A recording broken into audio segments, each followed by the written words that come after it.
Hey, I'm Angie. I'm Rhonda. And we're Adventures in No Madness. We've had a ton of questions on YouTube and Facebook about how we went full-time and the process. The quick answers: 8 months, yes and no, 4K, and yes. If you want to know what the questions are, come right back.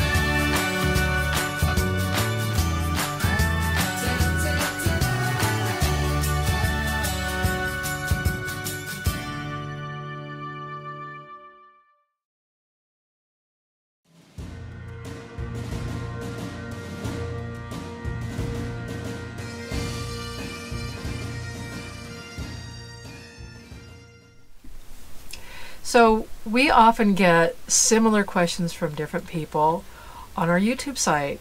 And we just thought, why not just answer them on a Q&A? So here we go. First question. So we've been asked, how many years do we plan this out as far as going full-time? It's kind of a funny story because we didn't really plan it very long. Some people plan it for years, and our time frame got condensed and condensed. Originally our plan was about 1.5 years. Take it from here. It's all my fault. Well, it really comes down to having worked at the same company for about 39 years. And I was looking at making it to 40, which would have been about a year from when we started dialoguing about it's my time to be done, basically. And when I said that to Angie, I said, I'm really kind of done. I think this is my last year. She's like, okay, well, if you're going to go till June, great. And then I started talking about, well, let's talk it to our financial advisor. So we did that. And then we're like, how about if I do it in January instead? Because I don't really care about making 40. And he's like, no problem. So financially, it was fine. And then Angie, out of the blue, pops this thing about, hey, let's go RV full time. I'm like, what? She kind of freaked out, actually. Are you talking about? Like, out of the blue. Now, we had a little teardrop that we were camping in at the time, and we have a condo. And I was perfectly happy about that and thinking, oh, well, we'll just take little trips. I'll be retired. We can just take little trips here and there and whatever, and maybe Angie can work on the road. So that's what we were thinking, or at least I was thinking. But Angie's like, no, let's just get out of the condo altogether and be on the road full time. I'm like, are you crazy? Like, what? I thought, sticks and bricks, that's what I always thought would be one of the financial security things is to, retire after a number of years, have your VIP, have a home that's pretty much paid for, close to it, or whatever. So I had to change my way of thinking, and it took me about a week or so. Yeah, it wasn't very long. It didn't take very long, but I watched some YouTube out there. I thought about it more. I realized that a lot of my fears were really just the way I had conditioned myself to thinking.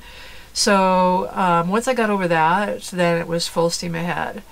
And then, so we thought we would try to get an RV in a year, which would have been around September of this year, 2019.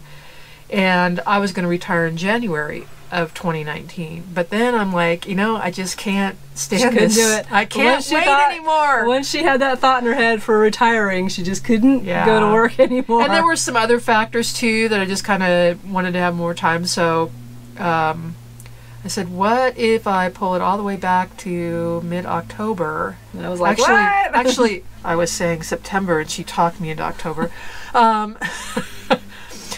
So, long story short, we pulled that back, and then when we decided on the Escape trailer, we went up to Canada and talked to them about when we could take delivery, and we were originally thinking, oh, well, we'll sign up for delivery in September.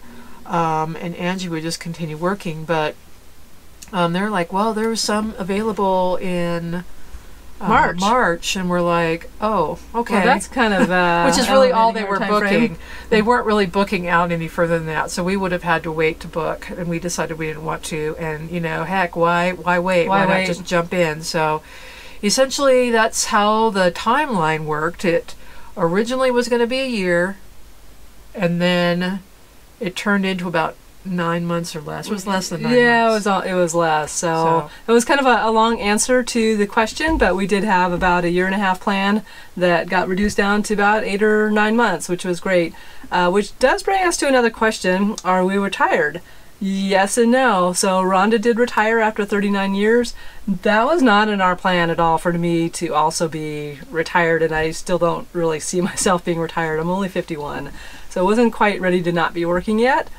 But we can live a lot less, on a lot less money. We're living on about a quarter of what we both used to make together at this point, and you know, we've kind of looked at everything and you know, different factors in our past, in our life, with friends and family dying prematurely, and you just look at life and say, wow, it's just way too short. Anything can happen at any time. Sometimes you just got to go for it and get past your fears. And so Rhonda, yes, retired. Mentally, I still don't see myself as retired, but I kind of sort of am.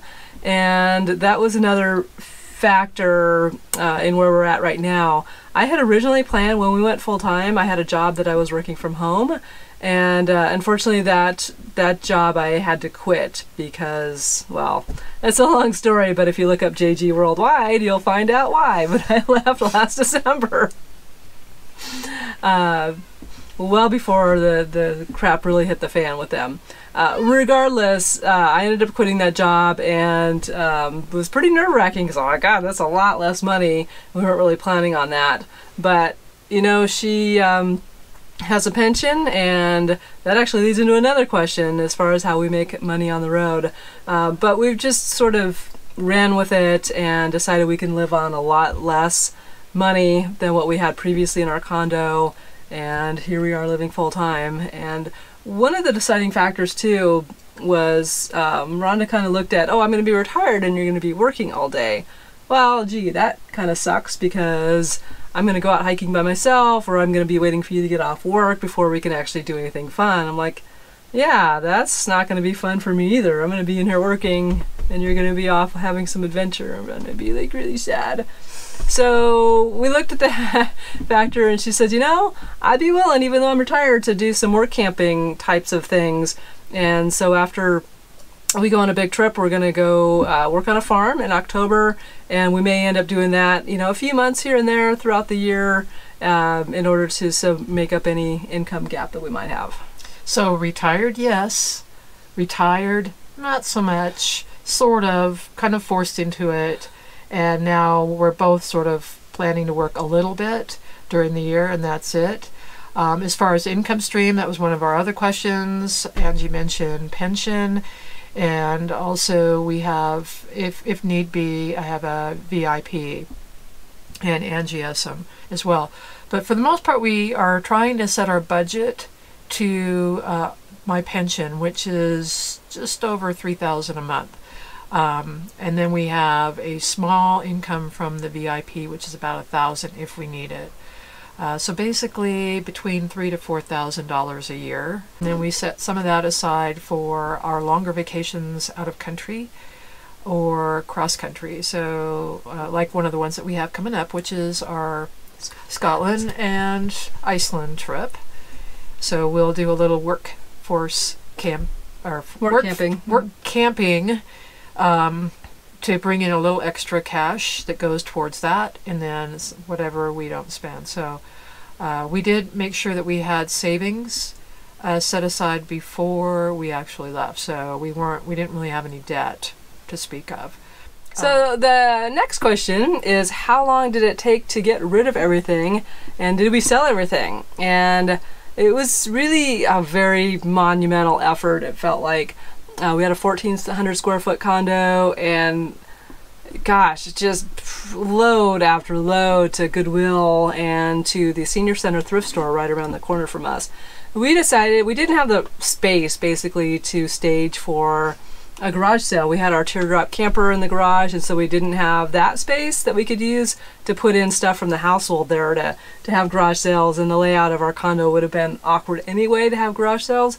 So we basically donated just about everything, and then in that way we could take it, you know, truck by truckload to the Goodwill or to the senior center thrift store that was right around the corner from us.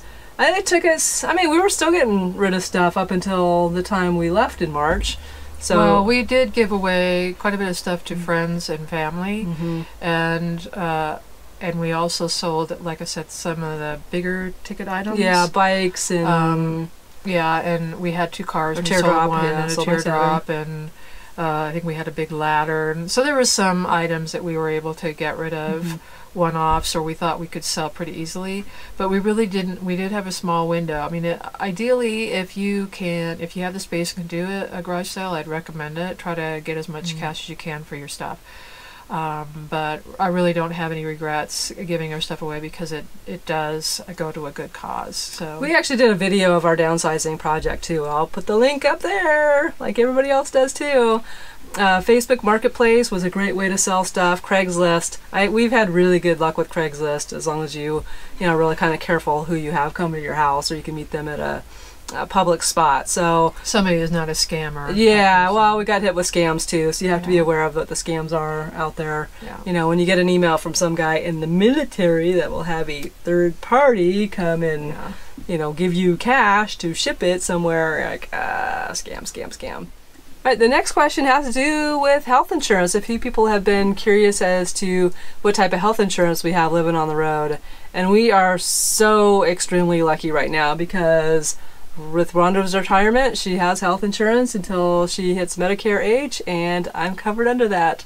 So for the next 4 years or so, we have the healthcare coverage, and after that, I'll be figuring that out. VA or something.